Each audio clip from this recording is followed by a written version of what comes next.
So, by far, my favorite quotation from the late great Yogi Berra is that predictions are hard, especially about the future. And I guess as a physicist, that has been sort of the bread and butter of my career and the career of any physicist, right? Is trying to make quantitative predictions about the future of material reality, sort of being full well aware that we can never truly do that. And in modern times, we are truly, truly aware because we understand quantum mechanics and quantum mechanics. The mathematical machinery of quantum mechanics is actually a deterministic calculation. However, the theory itself is a probabilistic theory of reality.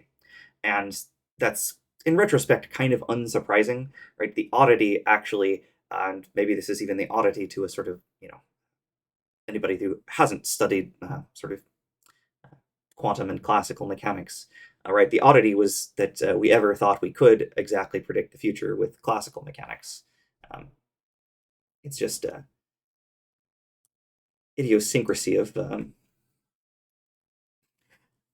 way physics was developed, really. And our modern understanding actually, I think, more closely resembles a sort of classical understanding, or sorry, a sort of a pre-classical, a sort of, I guess you could call it, because to a physicist, classical means not quantum, right? But there's also the classical period, right, referring to sort of the era from roughly what minus 500 to plus 500, of the Common Era, or BC and AD if you prefer that.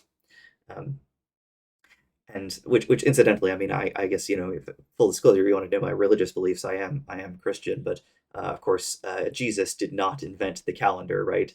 Julius Caesar set that calendar date, or I guess Augustus, formally codified it or whatever. But it's not Jesus's personal calendar, so it doesn't really make that much. And even according to sort of religious and biblical record, it's not actually necessarily the year zero that Jesus was born. So it is more accurate to refer to it as the Common Era and before the Common Era, because it's really based on the calendar of the Roman Empire, not based on the actual sort of religious events of the Bible, which I believe those things happened, but nonetheless, it's at no point did Jesus say this is the calendar, right? But that's a but and it is more inclusive to say Common Era before Common.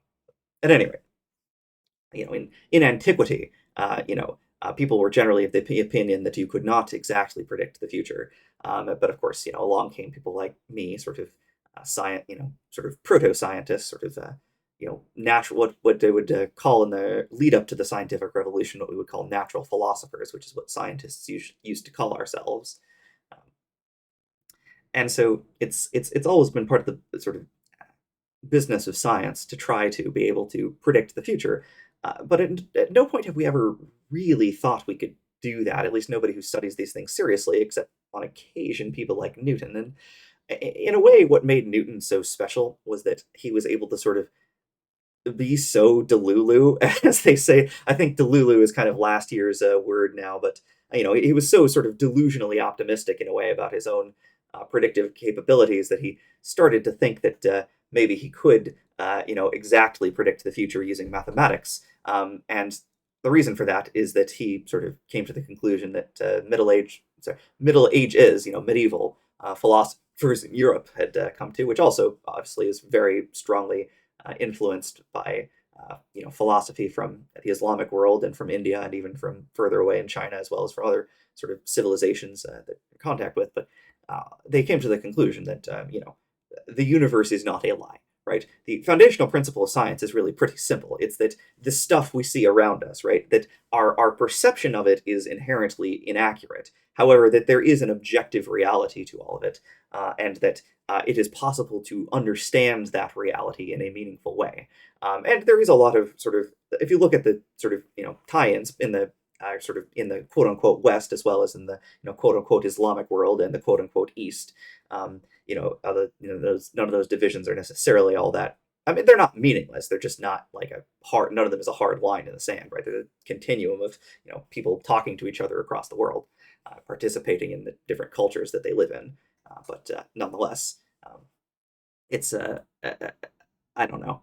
Um, which that's I will say though, one of the things that I'll often sort of say to myself these days, and one of the few things that I say to myself that I'll sometimes actually say to other people, which is I'm wrong all the time.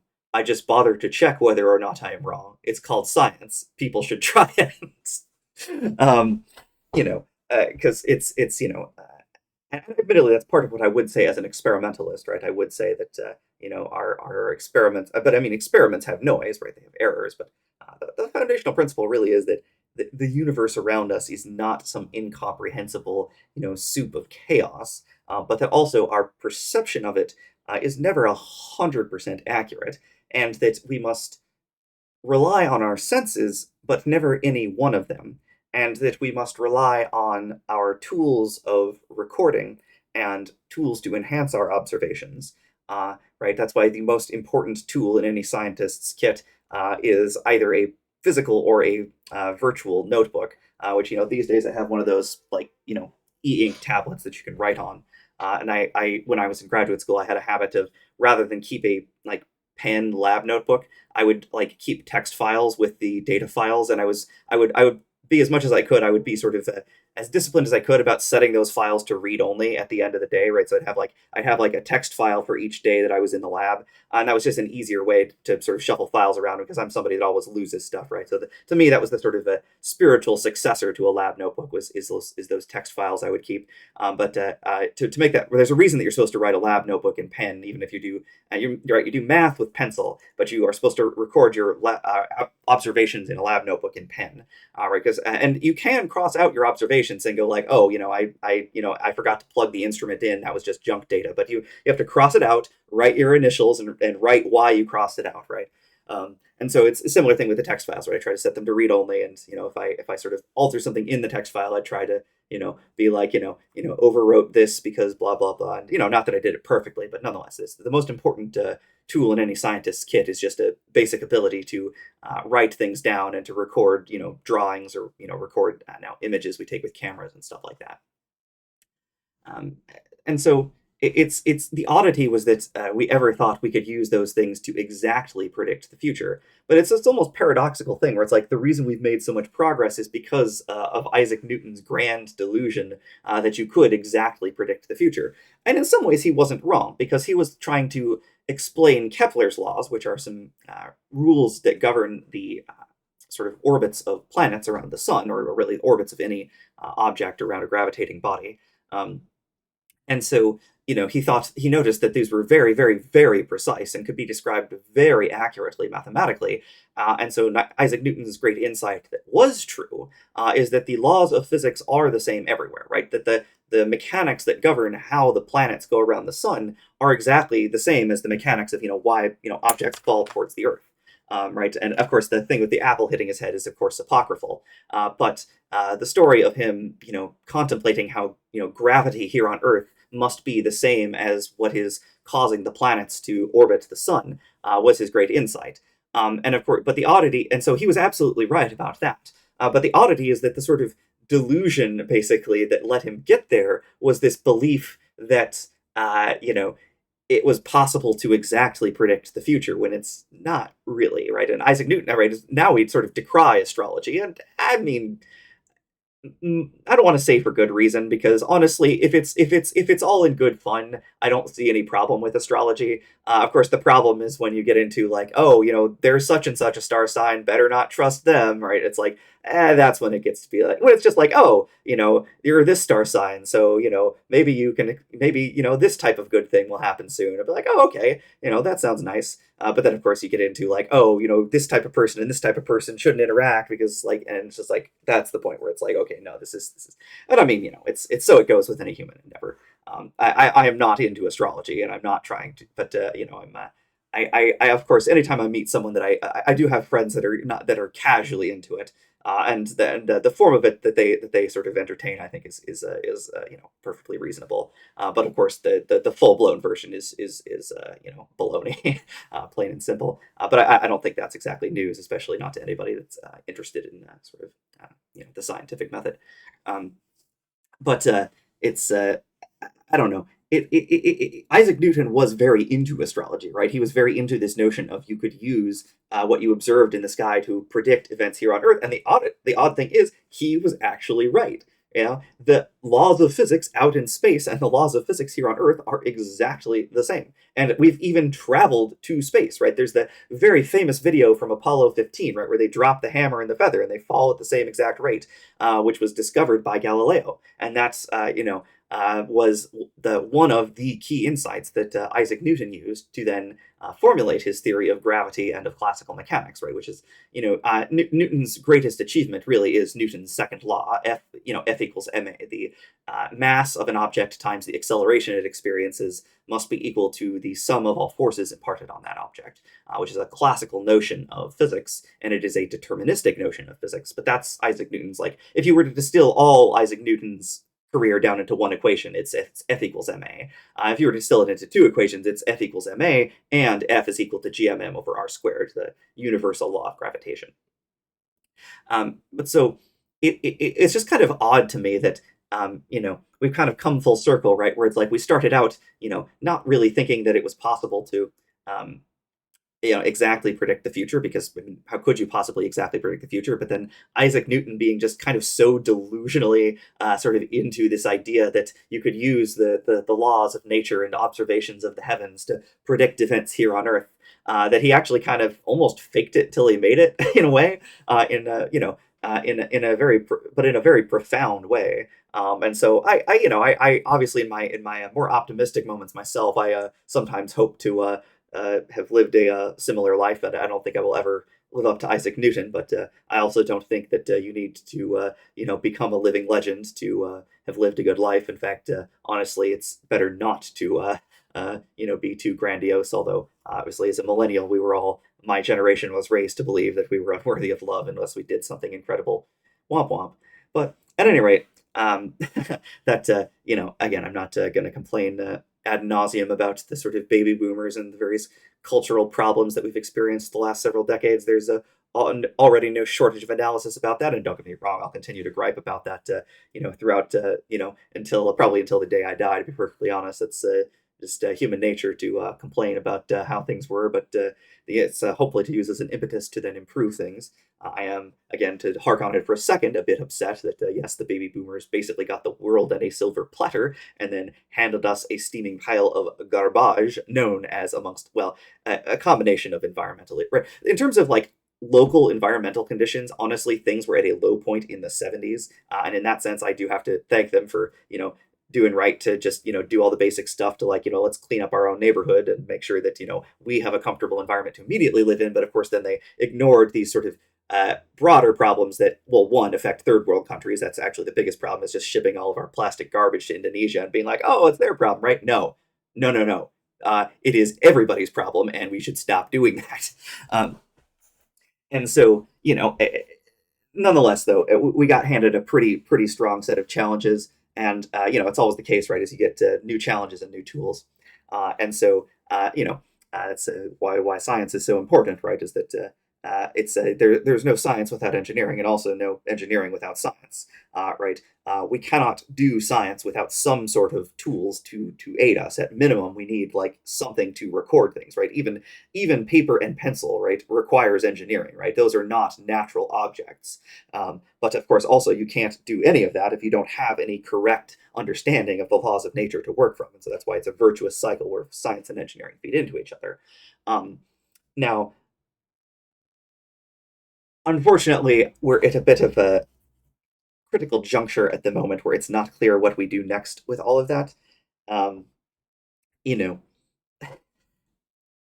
I, I can't predict what's going to happen, and this is the part where every monologue I have kind of ends in blah blah blah. World War III feels like it's at our doorstep, and this is where I have to sort of connect to the fact that, perfectly honest, I have been kind of delusional since I mean, since I was a teenager, and that's not uncommon, I think, to some degree, right? Everybody kind of sort of starts daydreaming a little bit more when you had a lot. I mean, everybody daydreams a lot when you're a kid, and then as you get to be sort of prepubescent, you sort of start grounding your daydreams a little bit more. But then when you hit adolescence, you then have that more grounded sense of reality, but also a much sort of stronger drive to sort of pursue your dreams, I guess. But so, it's if I was going to be more poetic, I would call them visions, right? Which, I mean, a vision is just a more poetic description of a daydream, right? Although, again, it's one of those things where it's like a lot of things else, where it's like, blank is just blank. People just don't understand how deep that goes. And that's this is quite such a thing, right? It's like the line from A Christmas Carol, right? Of some things that are, some things that were, and some things that have not yet come to pass but may, right? Because I'll tie it back to saying you never know what's going to happen in the future. But it's well, I mean, and it's like a lot of people, I got sort of suckered in by the fact that I found out that what did all those and this is that guy that did the UFO interviews, which I have some thoughts about that, but. I mean, I don't know about the UFOs or anything, but I just have some thoughts about that guy because I saw him in another documentary many, many, many years ago before any of the UFO stuff.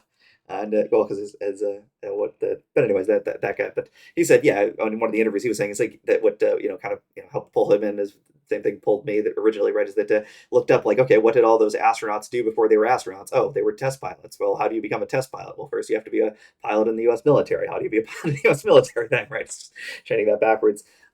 But then I also sort of it's always a long series of people that you meet, and that's it's interesting in life. But my friend in middle school who was the very into he was the son of a his father was a naval officer, and he was just very so. Admittedly, my friend from middle school is one of those people that was like a little suspiciously too into German technology and a little suspiciously too into talking about how much better American technology was than Japanese technology, but also how much better German technology was than American technology. And it started to be like, I don't know, man. I don't think you're racist per se, but you're starting to get a little concerning here. But anyways, I haven't talked to that guy in a long time. He actually went to my same undergraduate institution. I added him on Facebook and DM'd him or sent him a message. It was like, hey, I guess you're also at UC Davis. How you want to hang out or anything? And he just didn't respond. So yeah, so it goes. Um, but what was I going to say? So the but then like many people then in high school I started having more sort of date I sort of started contemplating how to pursue my sort of daydreamy thoughts, right? But I guess perhaps unlike most people I one have a very vivid imagination, and two have a strong impetus to understand technical information, and three I watched a lot of Stargate SG-1, right? So I often joke, how did I end up such an Air Force fan despite growing up in a Navy and Marine Corps town? And the answer is I want because of Stargate SG-1. I think I found out that the Air Force Academy existed, which I did technically apply to, although at no point did I think me going there was really a very good idea. It's like, this is why it's kind of the absurdity that I ever did ROTC and like tried to join the Air Force. But it's like the reason for that is like because if you met me in high school, you would it would make sense in terms of my obsession with airplanes, which that is not new at all. But I do not exactly have the temperament of somebody normally who would sort of join the military.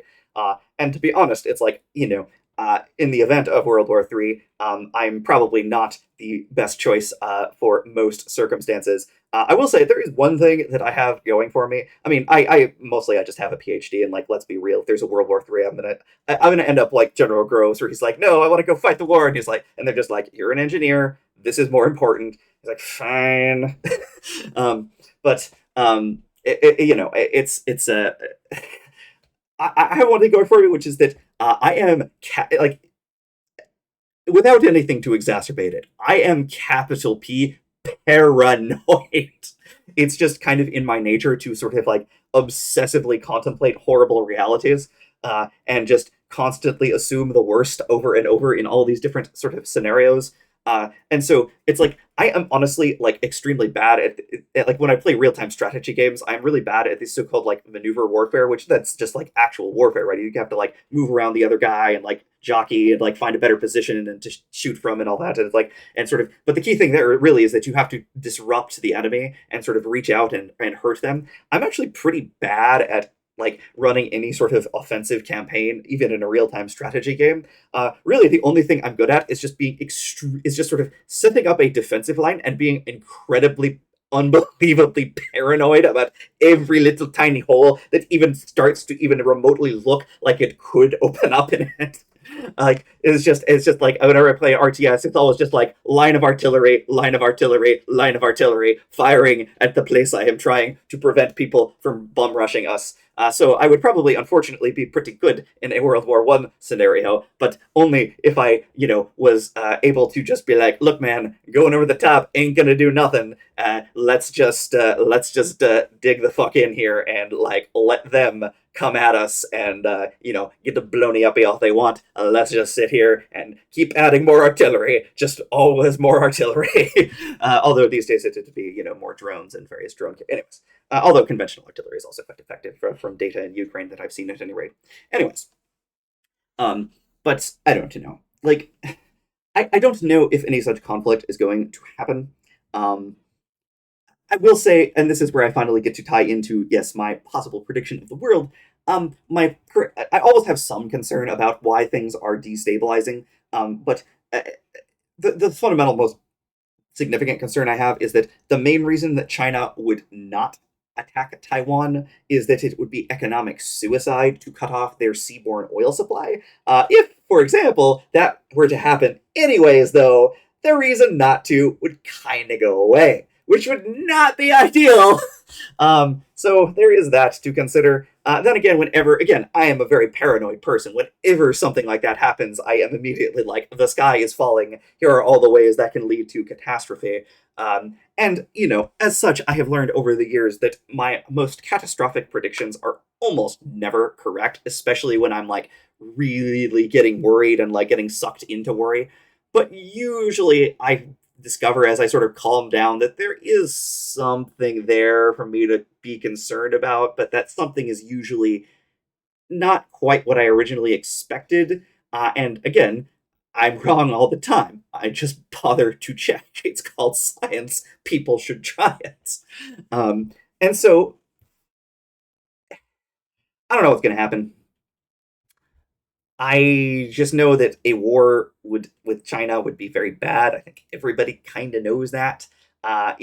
Honestly, even if there were one, it's obviously in my current daydreams. It's like, oh, then they'd have to give me all the waivers, and it's like, I mean, they would be probably more willing to entertain the notion of like at least letting me apply for waivers now. But it's not like they would just be like, "Oh, okay, we need more people, therefore, like no." If anything, like I would just get like sucked into like AI drone swarm Manhattan Project equivalent, which I would much rather go fly and get shot at. But uh, uh, that is exceedingly unlikely for a multitude of reasons. I mean, don't get me wrong. I mean, if we actually start shooting at China, I will probably do try because like I feel uh, morally dubious about developing weapons versus like you know there's I guess I'm not really cut out to be a trigger puller to be honest. But there are just certain circumstances under which it might be less destructive for me to be doing that than to be working on research and development for reasons that are not hard to imagine, but also not very easy to think about. Which is basically just, not that I would refuse to do it, but it's that, I don't know.